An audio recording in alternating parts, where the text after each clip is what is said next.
experiencing a lot of turbulence in my life, guys. I'm in the middle of a move, so yeah. I might take a break from streaming for the next couple of days because of that. But yeah, thank you for watching. Yeah, it's gonna take a lot of my time, energy, and effort. I think tomorrow morning I'm moving back to Phoenix. Alright, this is going to be an important section for mindfulness as I'm considering moving into a new home. All calm on the home front. Color, texture, light, accessories all have their part to play in a restful abode. But first you need to work out what's easiest on your eye and your mind. Here's how. Home. Somewhere to relax, unwind, and truly be yourself. A calming retreat to return to at the end of a busy day. And in these uncertain times, somewhere many of us are spending more time than ever before. Home may vary from person to person. What someone finds cozy and comforting, another may find cluttered and chaotic. When it comes to your home, there really are no rules. Your surroundings can play a part in how you feel, however. So it's worth creating an environment that you truly find restful. With a few simple tweaks, it's possible to create an oasis of calm. Somewhere you know you can kick back and soothe any woes. To achieve this serenity, it's good to establish which interiors you find relaxing and to work with what you already have in your home rather than against it. Complementing your existing interior will create a harmonious space, and most of all, it means you won't have to redecorate. What I'm understanding and conceptualizing is that less is more. And I definitely feel it during this move. It's like the more stuff you have, the more stuff you have to carry. Before you get going, take a little time to think about spaces you find calming. Perhaps you're attracted to traditional country interiors with their charming character and nostalgic feel. Or maybe you prefer modern, minimalist rooms with an abundance of white space and clean lines. When you've established your preferred style, take a moment to consider how this is achieved. Think about the color scheme, the decorations, the textiles, the lighting, the layout, and even the aromas. Make a note of anything you're particularly drawn to. All of these factors will help you to recreate a similar look and feel in your own home. Whatever your taste, by highlighting your preference and establishing what it is you find relaxing, you can begin to pinpoint which tones, textures, and ideas you should introduce to give your home the same feelings of calm. And trust me when I say, anything is possible. I lived in a tiny rented studio apartment for years and know from experience that you can make even the smallest of spaces feel like a comforting retreat. Yes, the place that I'll be moving into is smaller than the one that I'm living now, and it's going to take some getting used to, I'm thinking. Space important.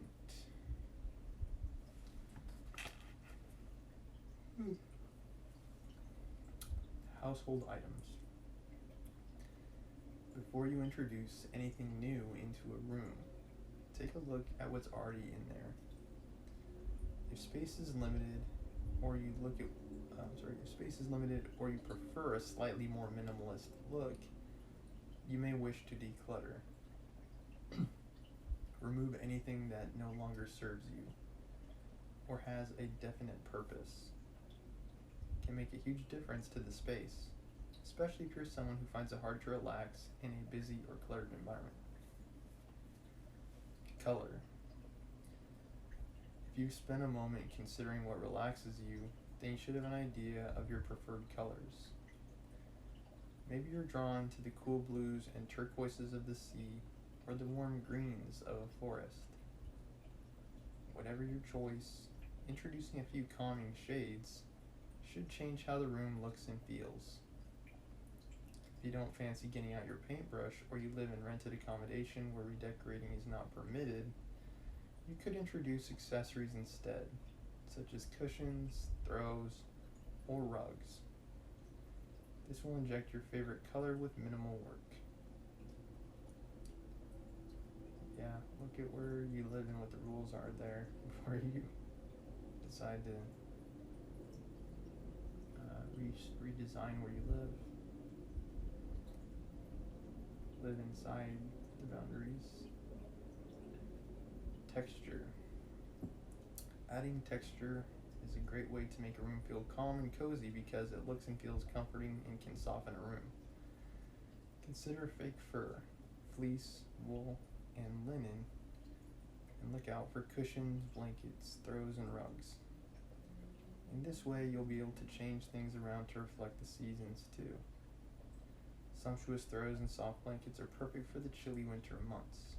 Add a hot drink and a good book, and you'll soon begin to feel at ease. Lighting. Light and shade can transform the look and feel of a room, and it's certainly something to address when creating a calm space. Take a look at the brightness and color of your lamps, and if you have lampshades, look at how they soften and direct the light. Freestanding lamps and side lights are a great way to tone down the light and add atmosphere. Many can be positioned to give you complete control over where light is projected and help to create a softer and more relaxing mood. Greenery. Whether you like large palms or cute cacti, there is no denying that houseplants can bring to life a room. By introducing some greenery, you can begin to create a natural and serene environment which echoes of the great outdoors. It's lovely to display plants with different patterns, colors, and textures to recreate the calming essence of nature. It's also great to return home to some greenery during the winter months when many trees are bare and flowers are thin on the ground. Houseplants are relatively inexpensive and make lovable housemates too. I would add that they are low maintenance, although you will need to remember to water them, particularly if they're not succulent plants. But I'd say that falls in line with owning any kind of living organism, pet or otherwise. They're always going to require love, care, and attention, and they are a responsibility. Elf Yoga, hello and welcome to the show.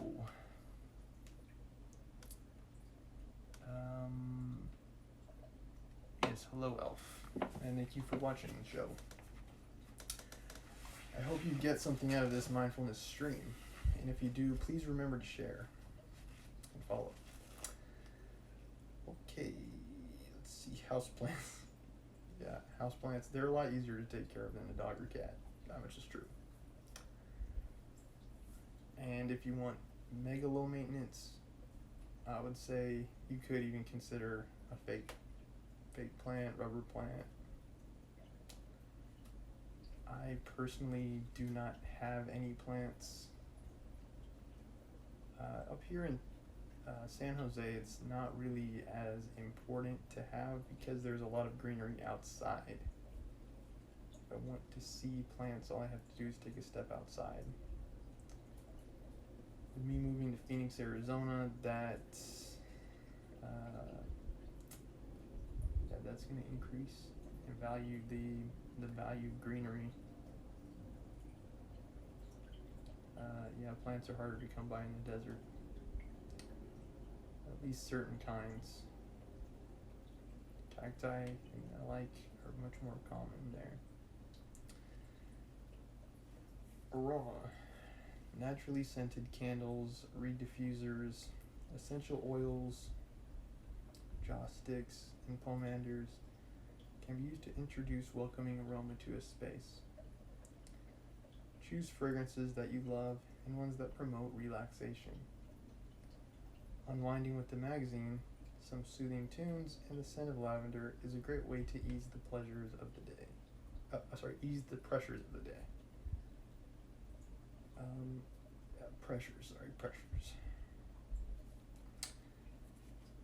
Displays. There is something so comforting about being surrounded by your favorite belongings and sentimental items.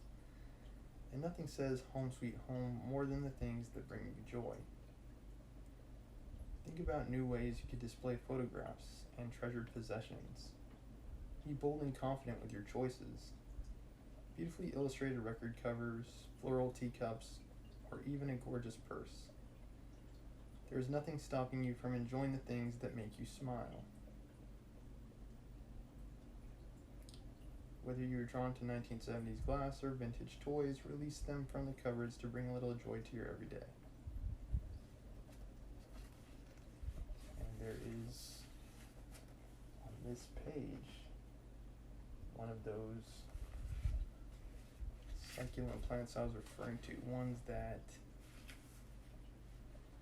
are able to retain water and don't need to be watered quite as often. Okay.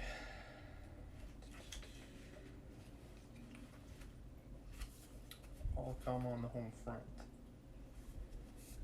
Yeah, it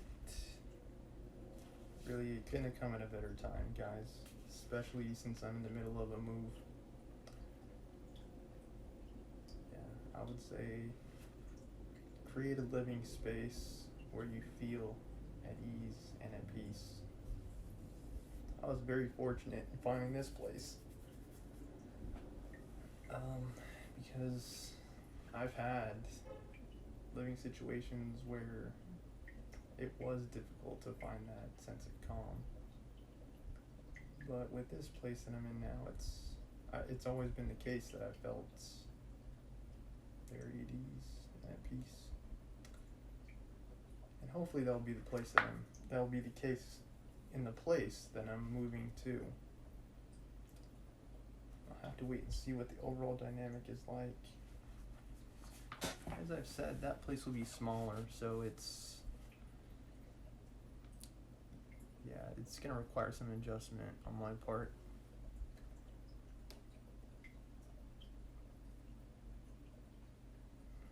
Elfie Yoga, you're saying that you cannot hear, or maybe you can hear but you don't know what I'm saying. I wonder if it has something to do with my phone's volume.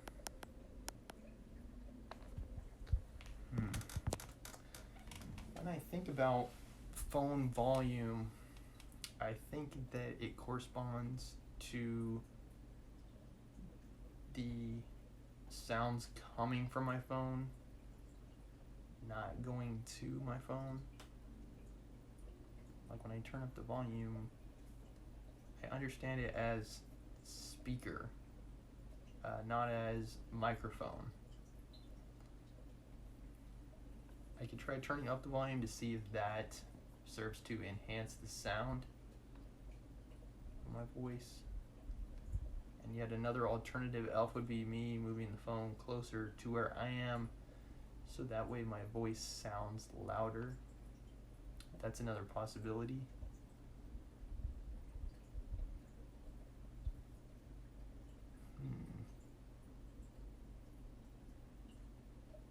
Yeah, I don't think Twitch has subtitles.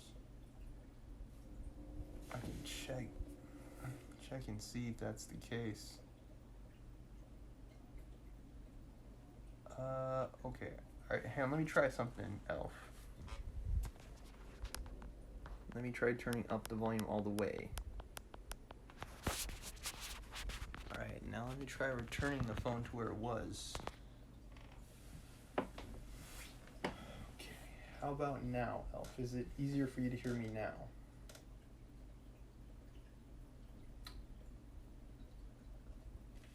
Let me try reading something. Let's see if it's easier for you to hear. Breathe the Mindfulness Special. Wellness, kindness, mindfulness, inspiration. Finding balance, meditation. No more sorries. Okay, you're saying you can kind of hear me. Is it better now, or is it about the same as it was before? Has it improved the sound quality of the stream? It's one of those things where it's hard for me to tell because I'm not actively watching my own stream right now. So I'm relying a little bit more on the audience.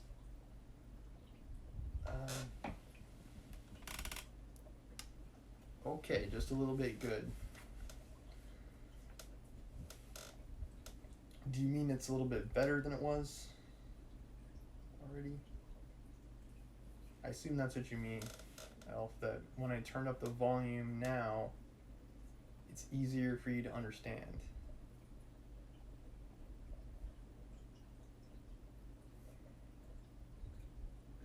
Yeah, I can also try bringing the phone closer to where I am. I could try also speaking louder. That's another alternative. Yeah,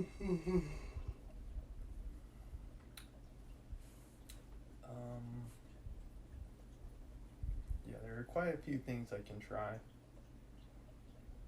I'm the kind of person, Elf, that's not naturally loud. I don't have a voice that really carries. Some people, it's like when they talk,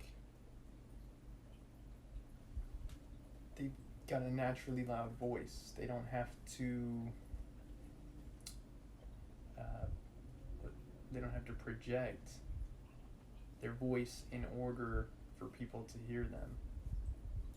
I feel like that's not the case with me. Whenever I'm talking to, whether it's the stream or someone else, I want to make sure I'm facing them or facing their direction. Because, at least in my case, what I find is that if I'm not looking directly at where I'm talking, my voice doesn't carry as well. It's like, it just doesn't travel as far, my voice. It also depends a lot on who it is I'm addressing and what it is I'm talking about. In the case of these mindfulness streams, my messages are a little bit more calm.